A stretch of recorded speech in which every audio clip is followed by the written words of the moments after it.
합심해서 주여 삼창을 하면서 기도했으면 좋겠습니다. 우리가 깨어진 그릇입니다. 그래서 물이 너무 잘 셉니다. 그렇기 때문에 하나님 은혜가 더 필요한 나라인 것 같습니다. 하나님, 이 땅에 가슴앓이 하는 사람들이 너무나 많습니다. 가슴을 저미고 십자가 앞에 나올 수밖에 없는 형편과 처지가 너무나 많습니다. 이날에 갈라진 곳에 주의 은혜로 채워져서 온전히 이 백성이 하나님을 바라는 믿음의 백성이 되게 해달라고 주여 삼창을 외쳐서 한번 힘차게 기도하겠습니다.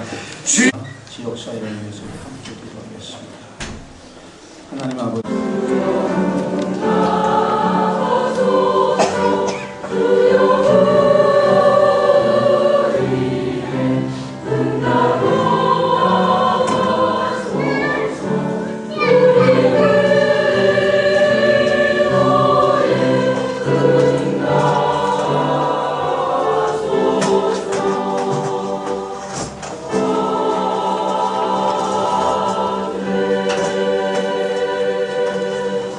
시간은 성경 공부의 시간으로 한성한 교회를 섬기는 조정희 목사님 나오셔서 말씀을 공독해 주시겠습니다.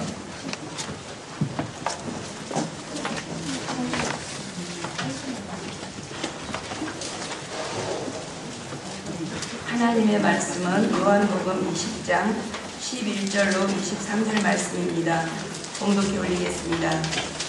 마리아는 무덤 밖에 서서 울고 있더니 울면서 구부려 무덤 안을 들여다보니 흰 옷 입은 두 전사가 예수의 시체 뉘었던 곳에 하나는 머리편에 하나는 발편에 앉았더라. 천사들이 이르되 여자여 어찌하여 우느냐. 이르되 사람들이 내 주님을 옮겨다가 어디 뒀는지 내가 알지 못하느니이다. 이 말을 하고 뒤로 돌이켜 예수께서 서 계신 것을 보았으나 예수이신 줄은 알지 못하더라. 예수께서 이르시되 여자여 어찌하여 울며 누구를 찾느냐 하시니 마리아는 그가 동산지기인 줄 알고 이르되 주여 당신이 옮겼거든 어디 두었는지 내게 이르소서. 그리하면 내가 가져가리이다. 예수께서 마리아야 하시거늘 마리아가 돌이켜 히브리 말로 나보니 하니 이는 선생님이라는 말이라. 예수께서 이르시되 나를 붙들지 말라. 내가 아직 아버지께로 올라가지 아니하였노라. 너는 내 형제들에게 가서 이르되 내가 내 아버지 곧 너희 아버지 내 하나님 곧 너희 하나님께로 올라간다 하라 하시니 막달라 마리아가 가서 제자들에게 내가 주를 보았다 하고 또 주께서 자기에게 이렇게 말씀하셨다 이르니라. 이날 곧 안식 후 첫날 저녁 때에 제자들이 유대인들을 두려워하여 모인 곳에 문들을 닫았더니 예수께서 오사 가운데 서서 이르시되 너희에게 평강이 있을지어다. 이 말씀을 하시고 손과 옆구리를 보이시니 제자들이 주를 보고 기뻐하더라. 예수께서 또 이르시되 너희에게 평강이 있을지어다. 아버지께서 나를 보내신 것 같이 나도 너희를 보내노라. 이 말씀을 하시고 그들을 향하사 숨을 내쉬며 이르시되 성령을 받으라. 너희가 누구의 죄든지 사하면 사하여질 것이요 누구의 죄든지 그대로 두면 그대로 있으리라 하시니라. 아멘.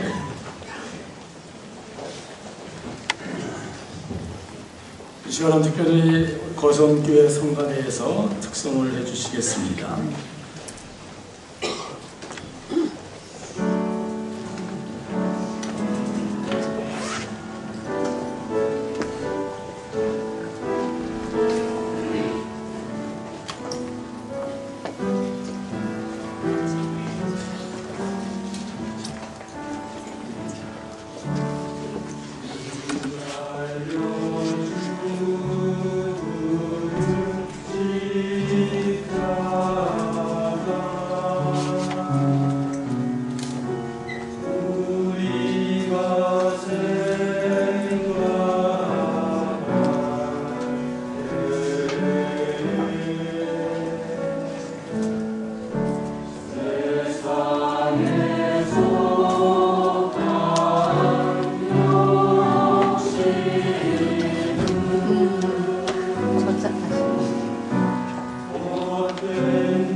이제 이 시간은 반월교회를 섬기시는 김택룡 목사님 나오셔서 부활의 주님이라고 하는 제목으로 말씀 전하는데 큰 은혜 시간 되시기 바랍니다.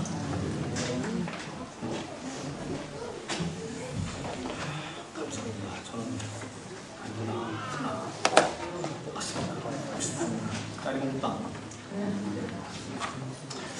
여기 오신 분을 좋아해서 환영합니다.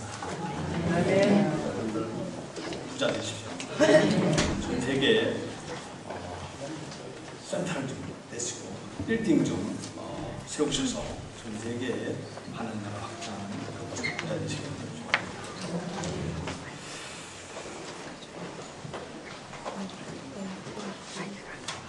창세전에 하나님이 계셨습니다. 3일째 하나님이 계셨습니다. 유대교는 유일신인데 기독교는 3일째 하나님이십니다. 하나님이 창세전에 자기를 표현하고 싶었어요. 하나님 자기를 나타내고 싶었어요. 그것이 교회였어요. 하나님이 자신을 가슴을 내포해서 나를 나타내고 싶은 것이 교회였습니다. 그래서 하나님이 교회를 만드시려고 계획하셨어요. 그 교회를 만들려면 세상을 만들으셨어요. 했습니다. 그 세상을 만들으셨습니다. 그래서 만물 위에 교회를 세우셨습니다. 만물 위에 흩어지신 교회를 만드신 것입니다.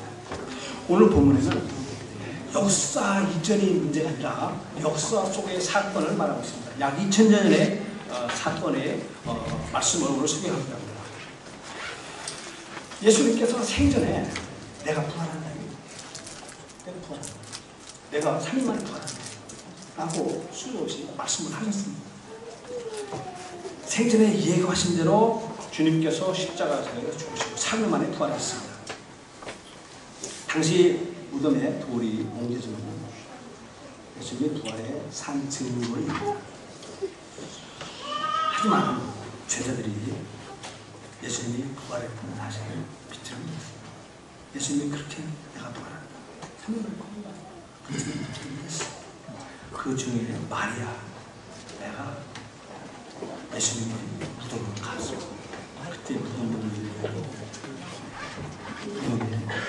돌이 예수님이 안 계시고 예수님이 슬프시고 예수님이 안 계신 것 때문에 우셨어요. 슬프고 주님의 대적자들이 예수님을 훔쳐간 줄 알고 더 슬프게 돌아오셨어요. 이런 상황에서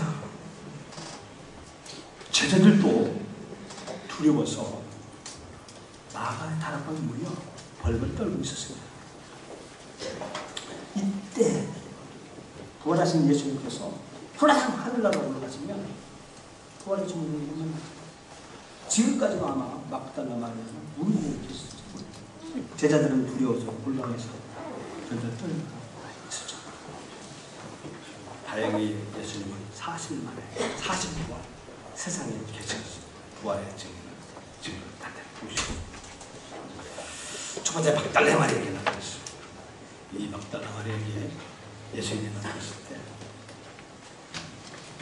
어찌하여 우리가 누구를 찾느냐 딱 말씀하셨어요. 부활하신 주님의 첫 음성이셨어요. 마리아는 부활하신 주님을 알고죠. 동산지기인 줄 알고 예수님의 행방을 따르겠어요. 그때 예수님은 마리아 라고 부르셨어요. 이때 마리아는 그 예수님의 평상시 음성을 들은 마리아는 주님의 목소리를 듣고 라보니 선생님 라고 말했어요. 예수님은 내가 승천하기 전이니까 나를 만지지 말라 말했어요. 도마에게 3일 후에 예수님이 부활하신 모습, 옆구리와 창자국을 만지라고 했는데 만질 수 있었습니다. 그럼에도 불구하고 이제 예수님은 이 세상에 안 계시고 성령으로 교제하라고, 성령과 교제하라고 예수님이 말씀하라고 하죠. 말씀할 수가 있습니다. 그리고 자신의 형제들에게 가서 자신의 부활 승천을 말하라고 했습니다. 예수님은 여기서 제자들에게 내 형제들이라고 했습니다. 그렇습니다. 참으로 부활하신 예수님은 만물 가운데 맏아들이 되셨습니다. 첫째 아들이 된 것입니다. 장차 부활의 소망 가운데 영광에 참여할 제자들은 이제는 내 형제라고 했습니다. 내 형제라고 했습니다. 예수님의 아버지 하나님, 제자의 아버지 하나님, 내 아버지가 된 것입니다. 예수님께서 말씀하셨습니다. 내 아버지, 너희 아버지, 내 하나님, 곧 너희 하나님이라고 말씀하셨던 것입니다. 이 말은 주님의 부활이 주님의 부활만이 아니라 제자들, 내 부활, 성도님의 부활인 것입니다. 그냥 아버지 하나님, 아버지 아들, 자녀라고 했습니다. 그렇게 말씀하셨습니다. 이제는 사망의 권세에서 풀려난 하나님의 찾아가 되는 양자의 특권을 받은 보장받고 인준받고 생애 최대의 사건, 이런 특혜를 제자들은 입었던 것입니다. 두 번째, 열 제자들에게 나타났습니다. 열 제자들에게 나타났을 때 제자들은 두려워 떨고 있었습니다. 골방에서 이제 어떻게 하면 되겠냐. 열 제자들이 앞으로의 대책을 수비하고 논의했던 상황입니다. 이때 예수님은 아무 공간의 제약도 받지 않고 예수님이 나타나셨습니다. 들어오셨죠. 너희에게 평안이 있어요. 평안이 있어요. 이 말은 인간에서 평안해라 이 말씀이 아니라 사단의 군사 빼앗아 참 평안. 세상에 줄 수 없는 오직 부활하신 주님만이 줄 수 있는 참 평안을 받은 것입니다. 예수님께서 제자들의 옆구리가 철자고 손발을 보이셨습니다.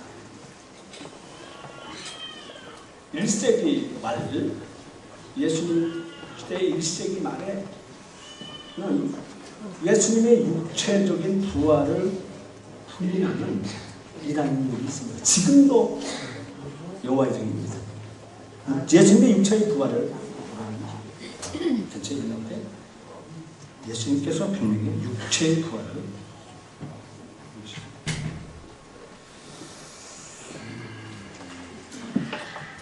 이제 예수님께서 부활하신 예수님께서 뭐라고 하느냐면 제자들에게 아버지께서 나를 보내신 것 같이 나도 너희를 보내노라 하셨습니다. 제자 파송을 말씀하셨습니다. 이 예수님이 친히 부활의 증거자가 되셨던 이유는 예수님의 제자들이 골방에서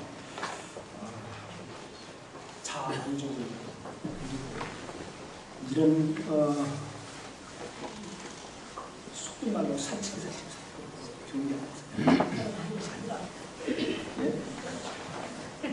골방을 박차고 나가서 예루살렘과 온 유다, 사마리아 끝까지 부활의 증인으로 하기 위함이었습니다. 그러면서 예수님께서 성령을 받으라. 그냥 나가면 안 되니까 성령을 받으라. 예수님께서 부활 승천 후에 열흘 후에 성령 강림에 성령이 강한 강림을 사건했습니다. 이때 성령 받고 쇠사하고 성령이 하시는 일이 뭐냐면 죄를 사하는 은혜를 주셨습니다. 아까 말했죠. 삼위일체 하나님 아버지, 예수 그리스도, 성령님 이 세 분은 죄를 사하는 권세가 있습니다. 우리가 가서 예수 그리스도의 복음을 전합니다. 삼위일체 하나님께서 역사하시다 죄를 사는 권세가 있다는 것을 말씀하셔서 보겠습니다. 그래서 우리는 이 복음을 증거로 성부 하나님, 성자 예수 그리스도, 성령 하나님, 복음 전도자를 통해서 역사하시고 복음을 믿고 받아들인 자에게 살게 하는 능력, 역사하는 것을 말해주고 싶습니다. 성도 여러분, 오늘날 여러분의 삶은 어떠십니까? 처음 부활의 주님을 체험하지 못했을 때 절망과 시리에 빠져 빈무덤 앞에서 마냥 울고 있었던 막달레아 마리아의 모습이 혹 아닙니까? 아니면 처음 부활의 주님을 만나지 못한 제자들이 겁과 두려움에 빠져 무릎 꿇고 잠그고 골방에 숨어 있었던 모습은 아닙니까?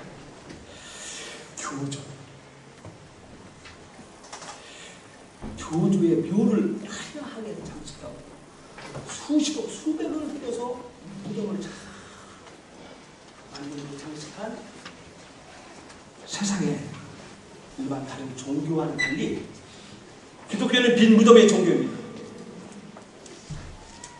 이제는 예수님의 무덤을 볼 때 그 시신은 없고 텅 비어 있습니다. 만일 부활하신 예수님을 체험하지 못한 제자들이었다면 절망과 두려움 속에 빠질 수밖에 없었습니다.